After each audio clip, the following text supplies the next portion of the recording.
Bonjour et bienvenue dans ce vidéo test consacré à A Farewell to Dragons. Ce jeu est sorti en 2009, il a été édité par One C Company et développé par Arise et Cranks Productions. Le jeu est intégralement en anglais. Il n'a hélas pas été traduit en français et il n'existe aucun patch de traduction. Il est basé sur le roman fantastique russe Not the Time for Dragons, écrit par Sergei Lukianenko et Nikolai Perumov. C'est un action RPG dont le gameplay fait penser à un Baldur's Gate en 3D et son univers steampunk nous rapproche de l'ambiance d'Arcano. Commençons par un rapide descriptif du jeu. Les graphismes ne sont pas le point fort du jeu. Certes, ils présentent des cartes assez grandes et variées, mais elles sont trop peu détaillées, et c'est le même problème avec les personnages. Les couleurs sont assez ternes et risquent de vous faire fuir en criant "Mon Dieu que c'est moche!" Mais allons plus loin. La prise en main est assez facile pour les habitués du genre. Petit bémol cependant sur la caméra qui est assez capricieuse. Le système de dialogue et de combat est instinctif, une minimap vous permet de vous orienter dans les nombreux décors du jeu, et vous offre un suivi des quêtes avec des flèches bleues.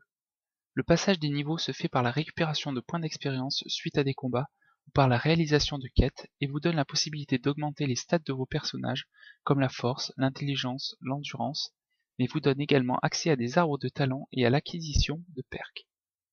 Généralement, chaque personnage représente une classe et a donc un arbre de talent qui lui est propre. Vous trouverez aussi un système d'équipement très classique avec des objets classés par couleur selon leur efficacité.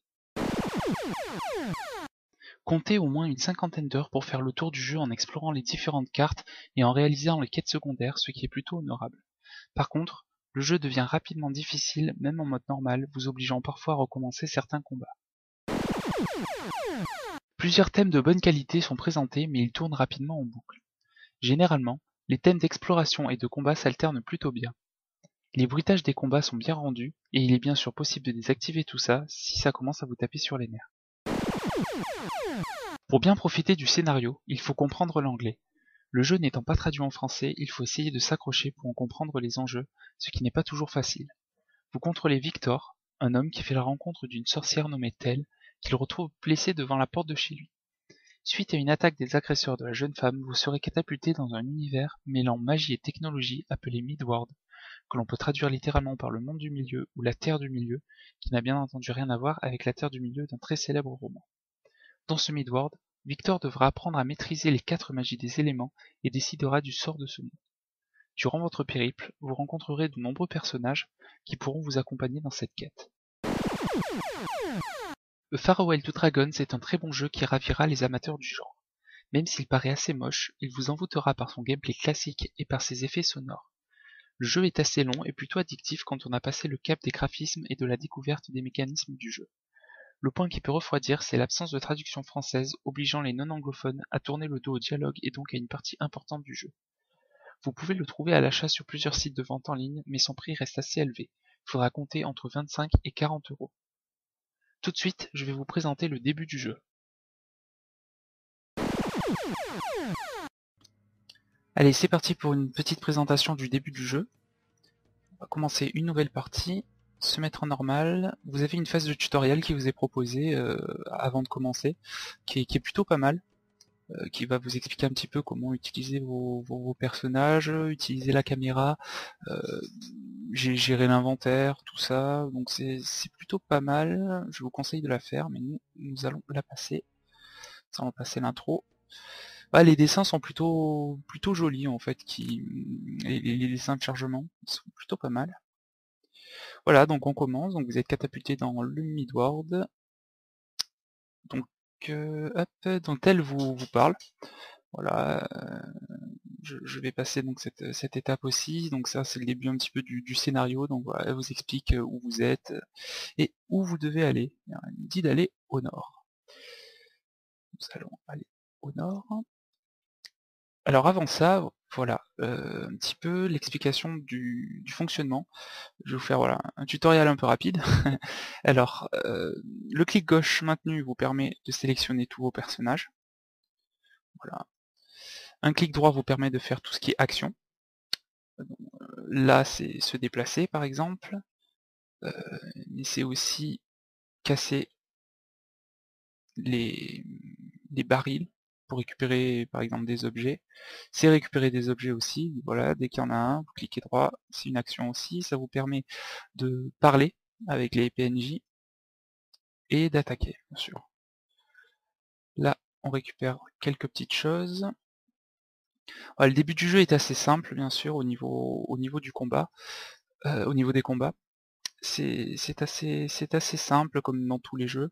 Voilà, vous allez vous retrouver avec des monstres, pas mal de monstres de niveau 1 bien sûr, qui sont équivalents à vos niveaux à vous. Alors on va commencer un petit combat, voilà, clic droit, et nos personnages bourrinent sur l'ennemi. Alors on a de la chance, voilà, c'est qu'on peut les attaquer un par un, ceux-là, les autres ne viennent pas à la rescousse. Ah, on gagne de l'XP. Alors, profitez d'ailleurs pour la première carte, elle est assez petite, vous pouvez en profiter pour un petit peu vider les lieux. Vous voyez, vous avez beaucoup de monstres et dans toutes les cartes il y aura vraiment énormément de monstres.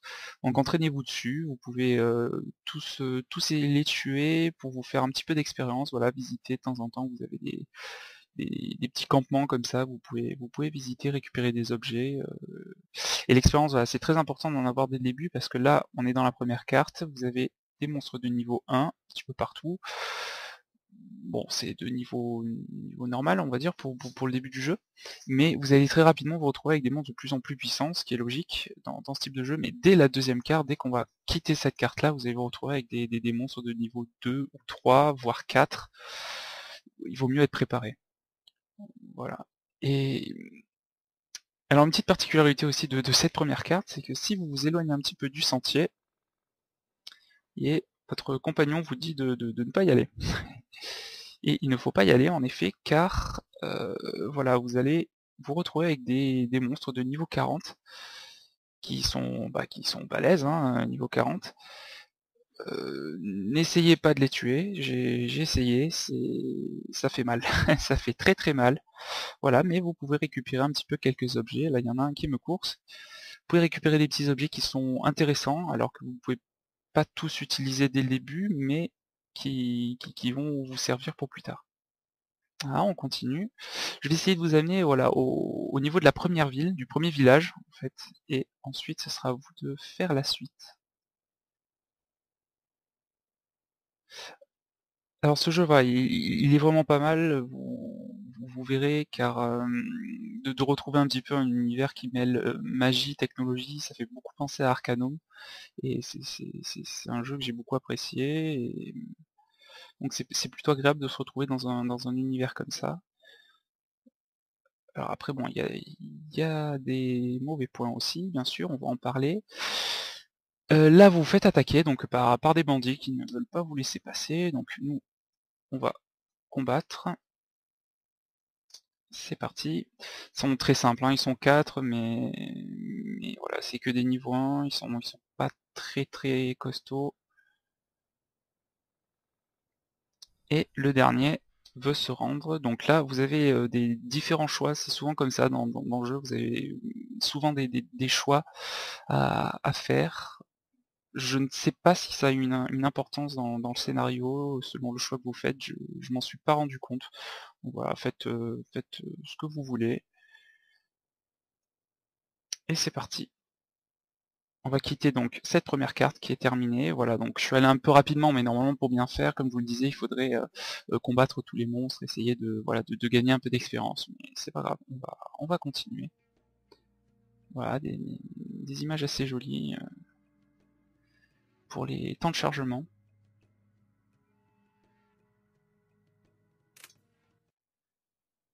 Et on se retrouve sur la deuxième carte. Sur la deuxième carte, avec une petite sauvegarde automatique. Sauvegarde automatique donc qui se fait après chaque carte généralement. Alors vous avez une autre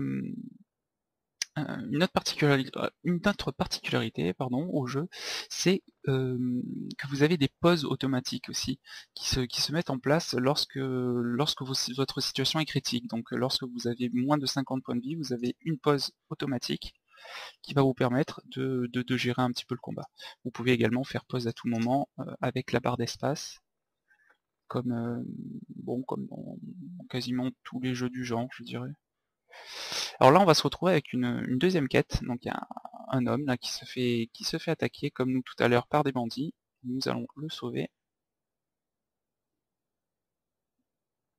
Ce qui va nous permettre d'obtenir une nouvelle quête. Voilà. Bon, voilà. Vous voyez déjà là, vous avez donc des niveaux 3, un niveau 2, un niveau 3. C'est toujours faisable, hein, il n'y a pas de problème. C'est juste un petit peu plus long que nos petits sangliers de la première carte.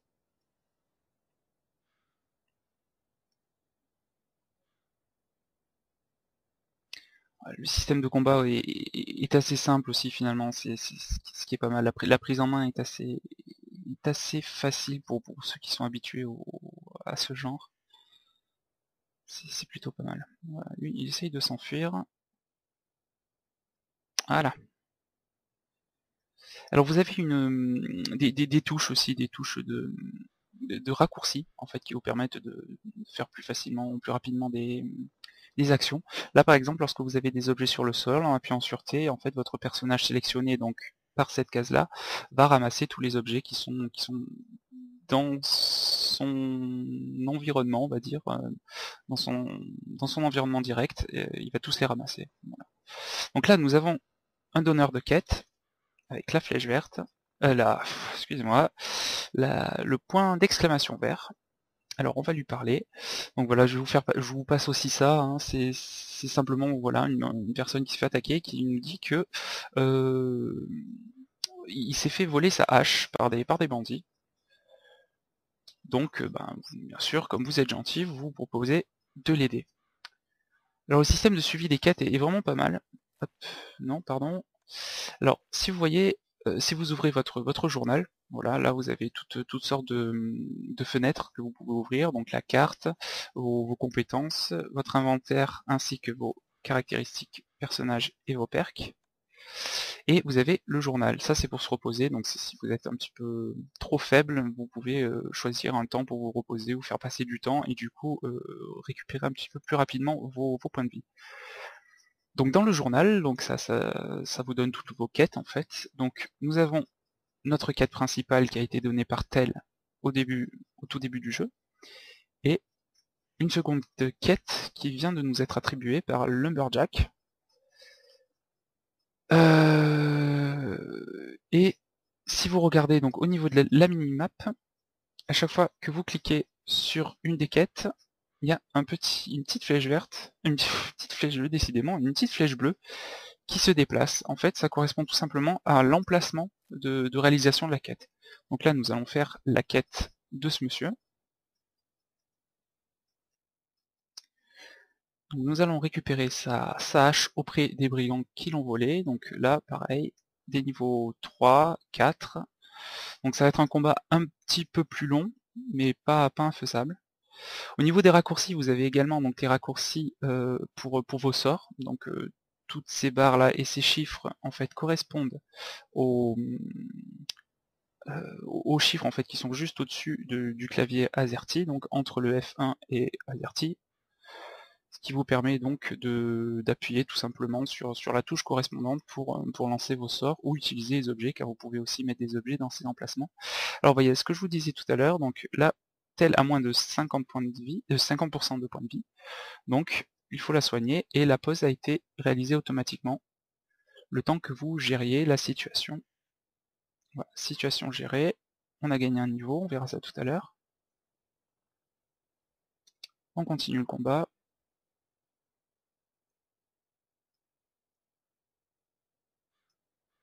Voilà, les archers sont un petit peu pénibles parce qu'ils ont tendance à s'enfuir de temps en temps. Et voilà, c'est super pénible. C'est pas grave. Voilà. Le petit dernier. Ah, coup raté.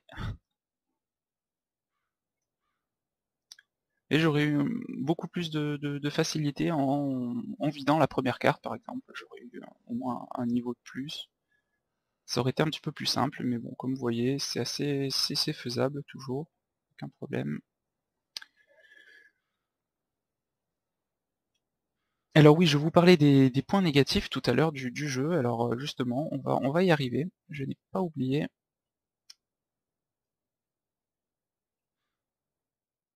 Oui, là, voilà.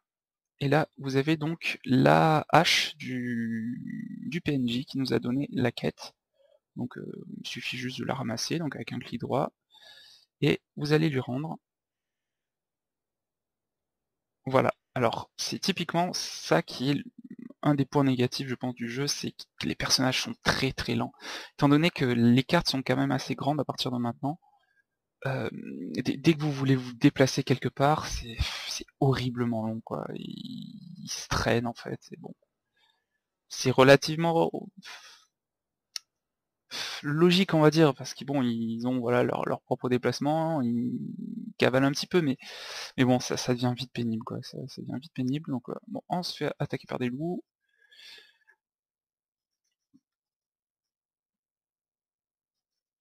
Voilà, encore 50% de points de vie. On va remédier à ça. Bon, n'hésitez pas au début du jeu hein, à envoyer de la magie. Vous avez, vous en avez pas mal, on va dire. Vous pouvez utiliser souvent vos sorts avant d'être à sec. Bon, d'accord, pas à condition d'avoir des combats aussi longs. Bon, nous allons nous enfuir.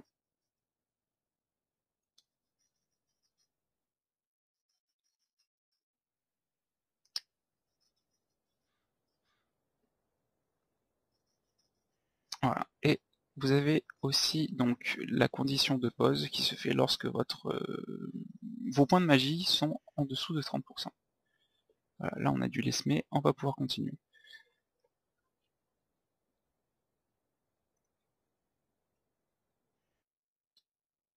Ah, j'aimerais vous amener au moins jusqu'au village pour vous montrer un petit peu un autre système, c'est les vendeurs. Montrer un petit peu comment fonctionnent les vendeurs. Voilà, donc encore énormément de monstres hein, dans cette carte. Et plusieurs quêtes aussi qui seront récupérables dès qu'on arrivera dans le village. On va essayer d'éviter un petit peu les brigands pour avancer. Voilà ce que je vous disais, ces déplacements sont très très longs. Si vous voulez aller dans un endroit particulier, c'est un peu long. Voilà, notre point d'arrivée en fait, c'est là. C'est là où nous allons rendre notre quête principale, enfin, le début de notre quête principale. Et je vais vous amener d'abord au niveau des vendeurs qui sont là, donc sous forme de petits points violets sur la carte, la mini-carte. Les points bleus, donc ce sont généralement les donneurs de quête ou les gens qui ont des choses à vous dire. Les bleus foncés donc, et bleu clair, c'est l'emplacement des quêtes que vous êtes en train de réaliser. Bon aussi c'est vraiment en entrant dans la ville qu'on se rend compte que les graphismes sont quand même assez moyens, surtout pour un jeu de 2009. Bon j'ai avancé un petit peu le temps car il mettait vraiment beaucoup trop de temps pour venir, donc pour éviter de vous laisser comme ça. Alors voilà, au niveau des vendeurs, donc vous avez des objets donc plus ou moins intéressants qui sont vendus. Alors à savoir, les objets sont classés par couleur, donc vous avez le blanc, donc, qui est de qualité plutôt quelconque. Vous avez du bleu, pardon, du vert d'abord, voilà, du vert qui est un petit peu mieux, le bleu encore mieux, le violet, et enfin, alors le violet, que je vous en trouve un, c'est pas là, hop,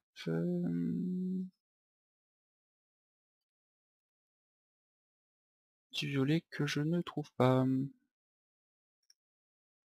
Ah bah j'ai du violet sur moi, voilà, du violet, et bien sûr du jaune, voilà, qui est la qualité, la meilleure qualité.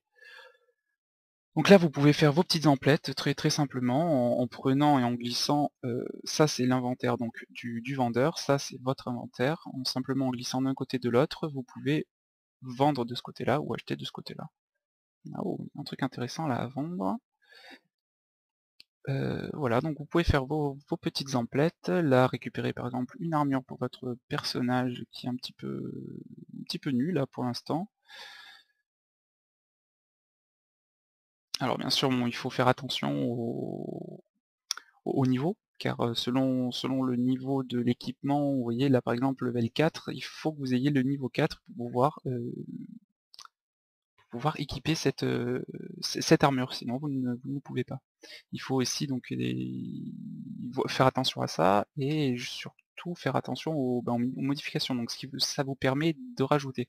Ça permet, voilà, par exemple pour celui-là, d'avoir des chances de critique plus 6 et une protection plus 8, par exemple. Donc on va prendre ça pour l'équiper.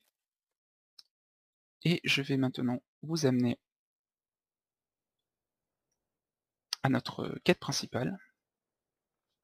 Ah oui, quelque chose que j'ai oublié, pardon, c'est le passage de niveau. Voilà, donc vous avez deux endroits où aller lors d'un passage de niveau. Vous avez au niveau de votre inventaire pour augmenter les statistiques de votre personnage. Donc là, pour l'instant, Victor est un bourrin, donc on va lui augmenter un petit peu la force, un petit peu l'endurance, on va dire, un petit peu agilité, et encore un petit peu la force. Mais par contre, voilà, c'est un choix personnel, car au début du jeu, j'ai envie qu'il tape un peu, mais bon, au bout d'un moment, il faudra aussi lui augmenter un peu l'intelligence, car il aura de l'utilisation, il devra utiliser de la magie, donc comme dans tous les jeux, c'est l'intelligence qui prime pour la magie.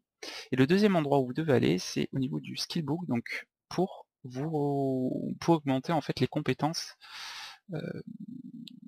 comment dire, les sorts un petit peu, voilà, tout ce qui est sort et caractéristiques de combat ou de protection en fait de vos personnages. Voilà, elle par exemple, on va lui augmenter un petit peu ses deux sorts, en fait, les deux sorts qu'elle a, donc d'attaque et de soin. Lui, on va lui mettre un petit peu de ça. Et puis j'aimerais bien, voilà, lui mettre un petit peu d'armure lourde à un moment. Donc on va commencer à augmenter un peu ça. Voilà, une fois que vous avez fait ça, vous validez et votre niveau est passé.